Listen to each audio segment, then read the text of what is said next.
What's up? Okay, we're live. What's up? I'm Damon. I wanted to do this whole thing live inside the mind of John Chau.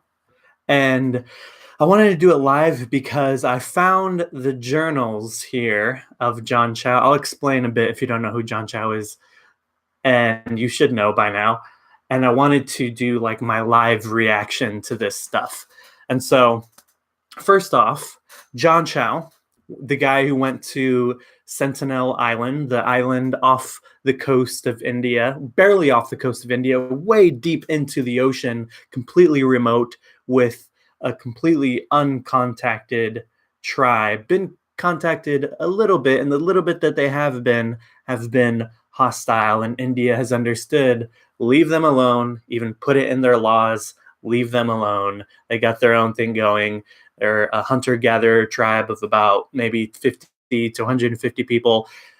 People believe that they must have migrated there from Africa maybe 60,000 years ago, around there, and they've just been there. And of course, their population has dwindled greatly since they migrated. And I'm sure it's become harder and harder not only to survive on this little island, but also harder to survive without people coming over and disrupting them. So they have a completely their own culture, their own language, their own rituals and ways of life.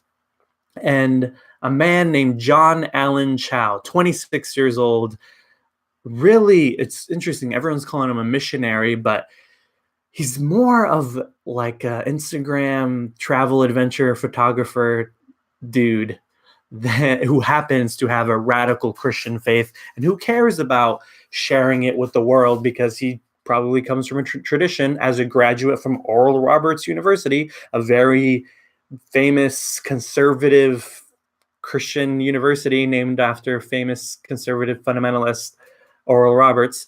And of course, he was probably raised with this idea that we need to go out into the world and preach the gospel. And I come from this world. I'm a former evangelical, and I did the whole teaching with youth and young adults and was, a minister. And I left that world because of disagreements with the direction that the evangelical church is going. But before we get into what was John Chau thinking, and it's extremely easy to criticize him and to criticize the rest of Christianity as well. And even for me as someone who comes from that world, it's a lot easier for me to criticize Christianity than it is for people who have no experience with Christianity, because I know more stuff than they do. Therefore, I can make fun of it more, or I could criticize it way deeper. And so before we get into that, I don't want to just jump into that as so many other people are doing. I want to at least talk about the fact that this isn't normal for Christian missionaries. Let's not kid ourselves and look at John Allen Chau and say, oh, isn't it terrible what all those Christians are doing, or what all those missionaries are doing out there, or what all those American white people are trying to do, always trying to colonize and spread Jesus when they shouldn't. No. This is a John Chau thing. And this is a overzealous follower thing that several subcultures have an experience with people who come in, get suddenly woke, and go all the way without thinking practically. I think John Chau is one of those people. And of course, this comes from a deep compassion and empathy and wanting people to experience Jesus. I mean, think about it. He really thinks people who don't accept his God are going to experience trillions and trillions, quadrillions and years of eternal torture and torment and fire by God at forever and ever and ever and ever and ever. It's like, he doesn't want that to happen to people. He wants to do his part and make sure that as many people as he could save and rescue out of that pit. And so this is what he's thinking as he goes and tries to save these people, thinking he's literally saving them from the fires of hell. So Let's start there. This is coming out of a compassion, a naive. And I wanted to read this real quick too, because the way legitimate Christian missionary organizations run today would never let this fly. No way. The way that they do it is they have an organization, they fund someone, they make sure they have the funds to move there, to live there, to integrate into the culture, like make sure they have all the proper knowledge and wisdom to integrate into the culture first.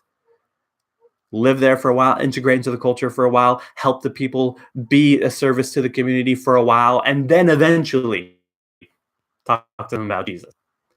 That's usually the typical missionary protocol. Then there's some people that are like, nah, that sounds like they're filled with all this radical faith. They're like, nah, that sounds like it's depending too much on humans. I'm just going to go and depend on God. Let work. And if I'm totally off and totally going to just do ridiculous, crazy things, making ridiculous, crazy decisions. And so John Chau is one of those people. I've met some of those people. I've met people who are like, I'm just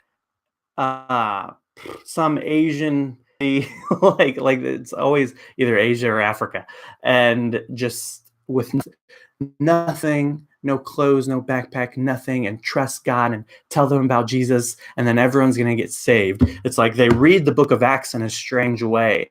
The book of Acts is a testament that talks about the first Christian church and the first missionaries and evangelizing people. And you have to realize the way this stuff is written. First off, they came in with a plan every time. They didn't just go in and start spitting verses or whatever, like John Chau. But also, even Paul in, I don't remember, I think it's Romans, says whenever he goes to a new city, he becomes one of them first. And then he preaches. But on top of that, when you're reading this stuff, you have to realize this is stuff written like 30, 40, 50 years after it already happened. And when you're telling a story decades later, when you're telling it, and you're going to say, this happened, and then this happened, even if there was like several years between and it was very complex, people are just going to tell stories like that decades later. And yet some people can approach the Bible and think, whoa, this happened, and this happened, and this happened the next day. I want to live a life like that. And then they go do stupid stuff like this. But I wanted to read real quick. Religious News Service posted an article about this, very sympathetic toward John Chau. And who's this guy? Scott Hildreth gave some advice. So I wanted to give the Christian perspective, giving advice and showing that, yeah, they think this is wrong too, before we criticize. Here's the advice, he said. Take the long view of the work. One, take the long view of the work. Discipleship requires time, relationship, and strategy. Two, build partnerships with national Christians. Remember that the Great Commission does not belong to the Western Church alone. Three, remember that good intentions do not guarantee success. Careless acts can actually create greater problems. And four, focus on prayer as a missionary strategy. God loves the people of the world more than we do. Through prayer, we partner with God in his mission. Okay. Before we continue, it's possible there's been some weird lags in this stream. I have to fix a cord here. Hold on.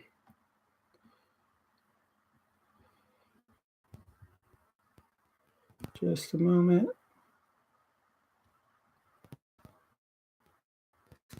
Okay. Give me like 10 seconds.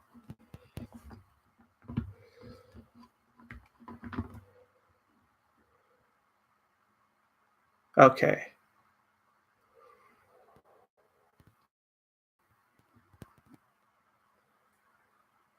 Okay. Whatever. Who cares? This might cut out in the middle. Whatever. Who cares? Now I want to read I've read little bits of John Chau's journal that they found. It's apparently 13 pages of a journal on him, or that he gave to the fishermen that helped him, that he paid to help him break in. So, okay, first off, let's get a sequence of events. He pays some fishermen and some friends to take him to the island, first just ashore. They stay in the boat, and he has a little bit of communication, and he realizes they're hostile, and then he comes back a second time. And so he writes about this, and then he comes back a second time, and the second time he goes on to the island and they kill him. So let's see here. I've only read bits of this, but I wanted to read it live. Okay. I got 3 pages of a journal here.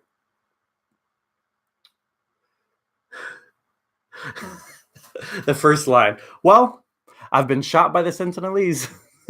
By a kid, probably about 10 or so years old, maybe a teenager. Short compared to those who believe to be adults. Let me first back up. After that initial contact, some of the guys went spearfishing and caught what they call some of the words are unreadable because he wrote super sloppy. Call something that looks like a groper or sea bass with big lip mouths. Unreadable, and each weighed about 30 pounds. So after a meal of dal and rice, I swam back to the cached kayak after first going poop. It might say poop in the water. We're about a mile or 3/4 miles from the Sentinelese houses, so I wasn't worried they'd come, but more concerned that if I wasn't on shore, they'd see or find it, and left a few gifts: scissors, cord, and safety pins. Interesting gifts. Okay, and that a human must have put there. To make it clear, a human put this here. Okay, this cache and location is on the north side of the southwest cove. Then I built the kayak again because I had broken it down to hide after the first contact, and paddled back to the boat. We put the 2 big fish on top of my kayak and my small pelican case that held my many pencils and initial reports kit for something wounds, such as hemostat something, antibacterial pads, chest something, and something, forceps for something removal. Plus, it contained my picture cards and multivitamins and multi-tools, including the ones my brother sent as going-away gift that has my name engraved on it. And unfortunately, as contained my passports, I'll say why it was uncomfortable in a moment. Inside my kayak, plus I had my waterproof Bible. Of course he did. I didn't even know.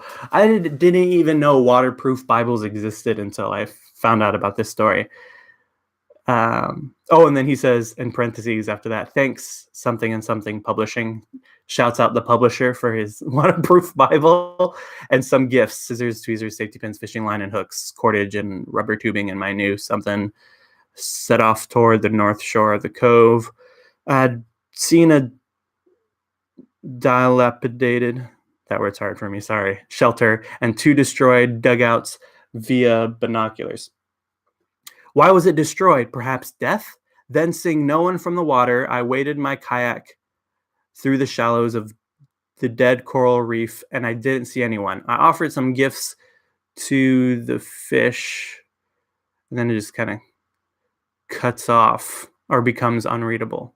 Here's the second page of the journal. Psalm 51. Around 8:30, I tried initiating contact. After we came, unreadable, to meet me after we waved our arms at an elder. Okay, he knows it was illegal. He knows he shouldn't have been there. I think he knows that these people kill outsiders. Comes up, starts waving his arms. I have no idea what was literally the only thing I can think of that he possibly could have been thinking this whole time was this hardcore zeal for God. God will protect me. God will make a way for us to understand each other, make a way to soften their hearts toward outsiders, make a way for them to suddenly accept Jesus. Okay. Waved. Where are we? I lost my place. Okay, I went back to the cached kayak and built it up, rowed to the boat and got 2 large fish. What 1914 unreadable felt like. 1 barracuda and 1/2 of GT/unreadable. I put them on top of the kayak, and upon rowing to the house we had, blank about a half mile or so away, to the top of dead coral and 4 feet of water. Sorry, this page is filled with the most unreadables. Sorry. Let's see here. I was about 400 feet out. I heard woman booing. He heard woman booing. Man. It's like I'm really trying to get inside his mind here of like, God will make a way. God will figure this out for me. Women are booing at me. Okay. Then I spotted 2 unreadable comes without triggers. I rode past something, then something, or the shore. 2 armed sentinels came rushing out, yelling at me. They had 2 arrows each, unstrung until they got closer. I said, "My name is John. I love you, and Jesus loves you." I read that. I've read that part in articles, not this next part. Jesus Christ gave me something. I come to you. Here is some fish. Oh my gosh, dude. They don't know what you're saying, bro. And you're yelling. It's like he's trying to give this loving message, but he's yelling it at them from a boat, I believe, or maybe I believe it's from the boat, and he's totally unrecognizable, and they have arrows pointed at him. I love you. Oh, you love us? Gosh. Then he says, I regret I began to panic slightly as I saw them string arrows in their bows. I picked up the half GT/something fish and tossed it toward them. They kept running. Then I slid the barracuda off and it started to sink. My thoughts then distracted toward the fact I was almost in something range. I backpedaled facing them. And then when, yeah, it's quite possible my battery might die before we end this. My charge is being dumb. Oh, well. My thoughts then distracted toward the fact I was almost in something range. Turned and pedaled like I never have in my life back to them. But I felt some feet, but mainly was disappointed they didn't accept me right away. Oh, probably I felt some defeat, but mainly was disappointed they didn't accept me right away. Man, why didn't they accept me, man? Oh, man. I'm like now starting to wonder if was there any point where he just started being disappointed in God of like, I wonder if at any point he thought God told him to go. I mean, what's clear about people like this, it's not only Christian people or religious people that are like this. This is just a part of the human population. There are some people on the scale between autism and schizophrenia, which I believe probably everyone is on. Some people are closer to schizophrenia, what you would call schizotypic a bit, which it means they make patterns that aren't really connected. They hear or feel things that aren't really real. There are a lot of religious people like this, but there are a lot of non-religious people like this too. And yeah, I just very much feel like, I feel some schizotypic vibes of like, it's like you feel like this is my destiny. This is the meaning of life. This is where I'm supposed to be. And that thinking, while at one level can be inspiring, at another level is evidence of mental issues. Oh, man. And unfortunately, there's large communities that encourage this type of thinking and only see it as inspirational. Okay, so disappointed they didn't accept me right away. I can never say I unreadable, been nearly shot by the Sentinelese, and I've walked and cached gear on their land. Thanks, Matt. Your something something worked great. And then a bunch of eligible for the rest of that. Now the final journal entry. This is like right when he's about to go in for the last visit, I believe. Currently on the boat, waiting to make contact. Left last night around 20:30 and arrived around 22:30 or so. But as we went north along the eastern shore, we saw boat lights and distance along the north shore and turned around, headed south along the eastern shore and evaded them. Went along the southern shore. All along the way, our boat was highlighted by bioluminescent plankton, and as fish jumped nearby, we could see them like dancing mermaid shimmering along. What? I can't even imagine what he's talking about right now. Bioluminescent plankton highlighting. I have to look that up. I cannot imagine this. This is like out of a movie. Okay. That I'm sure added to his feeling of like, I'm supposed to be here. It is meant to be. Literally, the fish beneath you are lighting your path as you go toward them. Jeez. The Milky Way was above, and God himself was shielding us from the Coast Guard and Navy patrols. God himself was protecting me from the people that would arrest me for being here. When it's like, yeah, bro, the reason they want to arrest you is because this is an extremely dangerous spot to be in. You could be killed. But God protected me from the people that would have protected me from being killed. You know, by 4:30, we entered, this is 4:30 a.m., we entered the cove on the western shore, and as the sun began to light the east above the island, me and two of the guys jumped in the shallows and brought my two pelicans and kayak onto the north point of the cove. The dead coral is sharp, and I already got a slight scratch on my right leg. All right, this is the last paragraph. Now we see a Sentinel Islander house. Picture over text. I'm not sure what that means. And are waiting for men, it might say men, to come out. We also see 3 large fires on the eastern shore last night. Or also saw. John Chau. Hold up, this isn't the last one. There's another journal. Hold on. So I guess I have 4 pages because I found another page that was really the last one. That wasn't the last one because he like says goodbye and stuff. Hold on. Bear with me. What are you guys thinking right now? What do you get in the mind of John Chau here?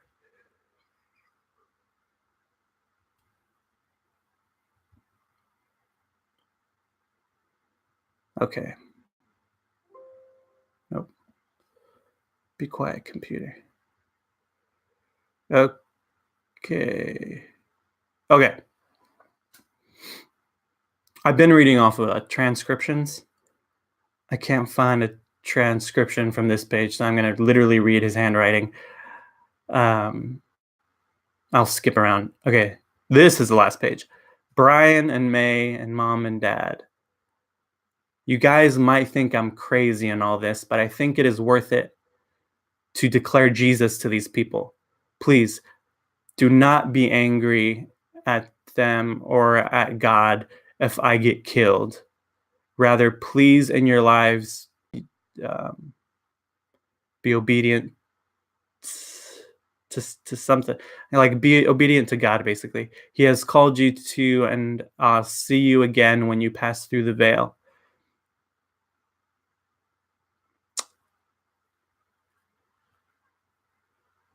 He quotes Revelation. Oh, he says that he looks forward to the tribe. This is like unreadable. I'm like skimming. He looks forward to the tribe being with them all in the end with God, worshiping together. And he quotes Revelation 7:9 through 10. Then he says, I love you all, and I pray something more than Jesus Christ. So Deo Gloria, which is Latin for all glory to God. And he signs it off. And then he goes. And they kill him with a bunch of arrows.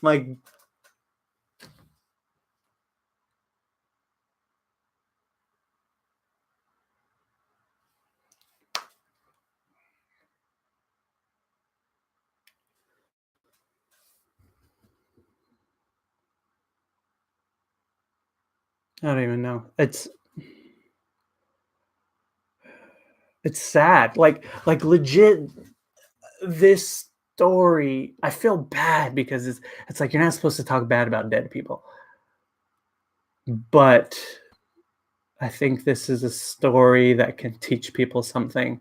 And so I feel like I need to say this legitimately comes off as a story about a mentally ill person. That sounds like it could be extreme because we think of mentally ill people.